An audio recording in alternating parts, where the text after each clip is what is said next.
जय हिंद फ्रेंड्स। ये 1275 प्री का अंतिम वीडियो है और जो लोग एग्ज़ाम दे रहे हैं वो इस वीडियो को ज़रूर देखेंगे और हम चाहेंगे कि स्पीड बढ़ा के देखें और देखना ज़रूरी है, पूरा देखिएगा इस वीडियो को। हम देख रहे हैं कि बीपीएसएससी बोर्ड हर बार एग्ज़ाम में कुछ ना कुछ नया करता है, खासकर प्री में। जैसे 2446 बैच के टाइम में ना पहली बार 5 गो मैथ दिया था।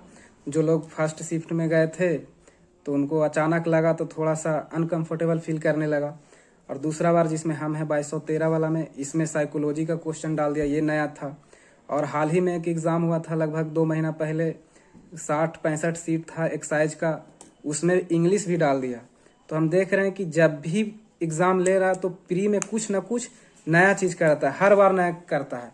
तो हम कहना चाहेंगे कि ध्यान दीजिएगा, अगर इस बार भी कुछ नया रहे तो ये सोचना है कि ये क्वेश्चन सब के लिए है, सिर्फ आपके लिए नहीं है। हो सकता है कुछ ऐसा डाल दे जो आप तैयारी से एकदम हट के हो, तो ऐसे में अनकंफर्टेबल नहीं होना है, आराम से पानी पीना है और ये सोचना है कि सबके यही क्वेश्चन मिला है सबको। तो आराम से धीरे धीरे क्वेश्चन को अटेम्प्ट करते हुए बढ़ना है, एकदम हड़बड़ाना नहीं है।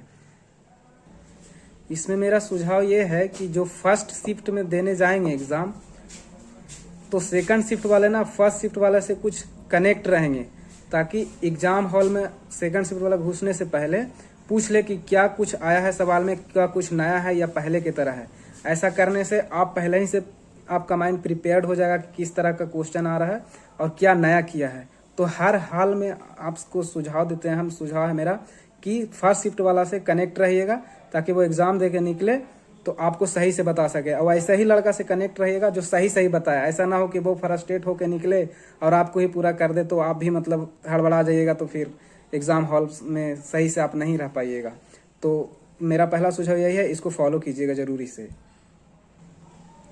OMR में जो भरना होता है अपना रोल नंबर, नाम, रजिस्ट्रेशन नंबर, कुछ भी जो भी, उसको बहुत ही सावधानी से भरना है। मतलब वो काम है सिर्फ 5 मिनट का, 5 मिनट भी नहीं लगेगा, लेकिन आप 15 से 20 मिनट लीजिएगा, क्योंकि जरा सा भी टेक्निकल फॉल्ट हुआ तो आपका OMR जांच नहीं होगा। कहने का मतलब है, मान लेते हैं कि आपका रोल नंबर 5 है और आप भर दिए 3, अब उसको कट करके 5 बनाने के चक्कर में ना ये टेक्निकल फॉल्ट में आ जाएगा और संभव है कि आपका कॉपी जांच नहीं होगा। तो इसीलिए हालांकि ये 5 मिनट का काम है इसको भरना, तो आप 15 से 20 मिनट लीजिएगा, बहुत टाइम रहता है, आप हड़बड़ाइएगा नहीं, इसको बहुत ही सावधानी पूर्वक भरना है। इसमें यह भी रहता है कि 2 लाइन इंग्लिश और 2 लाइन हिंदी में लिखना होता है, देख के उसी में रहेगा, आपको देख के लिखना है। तो डर से इतना खराब राइटिंग वहाँ पर बैठता है कि लगेगा ही नहीं कि मेरा लिखा हुआ है, लेकिन वो बहुत ना यादगार पल होगा, क्योंकि वो मेंस में भी वही लाइन मिलेगा, हिंदी इंग्लिश दोनों लिखना है। एक दोस्त था मेरा जो हिंदी लिखा ही नहीं था, सिर्फ इंग्लिश में लिखा था। इसमें ज़्यादा सोचने की बात नहीं, वहीं पर सामने रहेगा, आप छोड़ना नहीं, बस यही शब्द मिलेगा आपको मेंस में भी। और जब फिजिकल क्वालिफाई कर जाइएगा तो गेट पास मिलने से पहले जो फॉर्म भराता है वहाँ पर भी यही 2 लाइन मिलेगा, तो बहुत याद आ जाता है, वहाँ पे आगे बढ़ते जाइएगा यही लाइन मिलेगा। तो ध्यान से सावधानी पूर्वक ये सब भरना है। बहुत सारे दोस्त अटेम्प्ट को लेकर सवाल करते हैं कि अटेम्प्ट कितना लेना है, तो हम बताना चाहेंगे कि हम शुरू से ही 100 में 100 अटेम्प्ट लेते थे, चाहे चारों ऑप्शन का कुछ भी पता क्यों ना हो। मतलब कुछ भी नहीं पता रहता तो फिर भी 100 में 100 अटेम्प्ट लेते थे। सिर्फ हम नहीं, मेहरान भाई भी वैसे ही करते थे, और मेरा साथी अधिकतर, एक्सेप्शन ही होगा जो मेरा साथी में जो नहीं लेता होगा। हम तो सुझाव देते हैं कि 100 में 100 अटेम्प्ट लीजिए, क्योंकि निगेटिव मार्किंग बहुत कम है। अगर आप कभी नहीं इस तरह से किए हैं तो एकदम ना पता रहने पर स्किप कर सकते हैं अपने अनुसार, लेकिन मेरा सुझाव है कि 100 में 100 अटेम्प्ट लीजिएगा। और अगर और भी आपको कन्फ्यूजन लगता है तो किसी और सिलेक्टेड कैंडिडेट से पूछ लीजिएगा कि वो कितने अटेम्प्ट लिए थे, इससे आपको आइडिया हो जाएगा कि हमको क्या करना है। वहाँ पे हम सुझाव देंगे कि 100 में 100 अटेम्प्ट लीजिएगा। सेंटर पर क्या होता है कि एग्ज़ाम हॉल में जाने से पहले ना बाहर में सब लोग खड़ा होकर मतलब बात करते रहेगा, एक से एक धुरंधर रहेगा। आपको मतलब देख के लगेगा ना कि साला इसके आगे मतलब हम हैं ही क्या, मतलब इतना तेज तेज लड़का मिलेगा। तो वहाँ पे ना आप उस चर्चा में शामिल नहीं होइएगा, बगल में रहिएगा और ध्यान सुन बातों को सुनिएगा और चिल रहिएगा। ये सोचिएगा कि मतलब हो सकता है कि उसको नॉलेज उस क्षेत्र में ज़्यादा हो जिस पर बात कर रहा हो। आप जानते हैं खुद की तैयारी कैसा है, तो उसी हिसाब से वहां पर परफॉर्म कीजिएगा। जरूरी नहीं कि जो बाहर में इतना मतलब प्रतिभा का प्रदर्शन कर रहा है वो आपसे आगे ही हुए, एकदम जरूरी नहीं है। वो फेंका सकता है, ऐसा सोचिएगा। और आप उस चर्चा में शामिल नहीं होगा जो वहां पर प्रतिभा का प्रदर्शन किया जाएगा बाहर में, एकदम नहीं। नहीं तो गड़बड़ा देगा आपको। उतना नॉलेज रहेगा उसी पर बात करेगा जो उस क्षेत्र में अगर उसका बेहतर नॉलेज हो। तो उस चर्चा में शामिल नहीं होएगा, आराम से चिल रहिएगा एकदम सेंटर हॉल में। एकदम ज्यादा नहीं सोचना है, एकदम आसानी से सब कुछ हो जाता है वहां पे। समय इतना होता है एग्जामिनेशन हॉल में कि मतलब आराम आराम से करना है। अगर क्वेश्चन आता है तो उसको जैसे भी आप फील किए हैं, चाहे प्रैक्टिस सेट में किए हैं, जैसे हम हमारे को ना पॉइंट पॉइंट करते चले जाते थे, 10 हो गया तो फिर गोल कर देते थे उसको।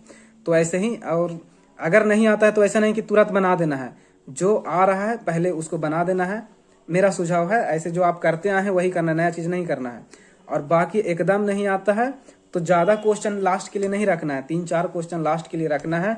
अगर आप अगल बगल से पूछते हैं तो ये अच्छा बात नहीं है, लेकिन होता है कि आपसे पूछेगा। ये जरूरी नहीं कि वो जो बताएगा अगल बगल वाला वो सही ही बताए। मतलब हम जब भी पूछे हमको कोई गलत ही बताया तो हम फिर आगे सोच लिए थे कि किसी से पूछेंगे नहीं। तो इस तरह के चक्कर में नहीं पड़िएगा। आराम से आप खुद से डिसाइड कीजिएगा क्या रंगना है, और बाकी जो आता है उसको तुरंत रंगना है। ज्यादा मतलब इतना आराम नहीं दे देना है कि समय ही ना बचे। जो आता है उसको तुरंत करना है, और ऐसा देखना है कि नंबरिंग सही से जा रहा है कि नहीं जा रहा है। ना तो पता चला पहला का है दूसरा के भी किए, एक ठो अगर दूसरा हुआ तो 5-6 को लगातार गलत रंगाते चला जाए। इस बात पर ध्यान दीजिएगा। बाकी सेट प्रैक्टिस करते रहिए, और ज़्यादा हार्ड प्रैक्टिस नहीं कीजिएगा कि नंबर कम आ जाए। एकदम आना चाहिए एवरेज जो आपका आता रहा है। नहीं तो समय अभी एकदम नहीं हो उतना कि आप फ्रस्ट्रेट होइए। एकदम चिल रहना है, तैयारी करते रहना, ज़्यादा से ज़्यादा समय पढ़ाई में देना है। एकदम ऐसी लगे रहिए। बाकी कोई क्वेश्चन हो तो आप कमेंट में कीजिएगा। नंबर कुछ लोग मांग रहे हैं तो इंस्टाग्राम पे आईडी यहाँ पर लिंक किया हुआ है, उस पर आप क्वेश्चन कर सकते हैं, उसका जवाब दिया जाएगा। और नंबर यहाँ पर हम नहीं डाल सकते हैं क्योंकि बहुत सारा फ़ोन आने लगेगा।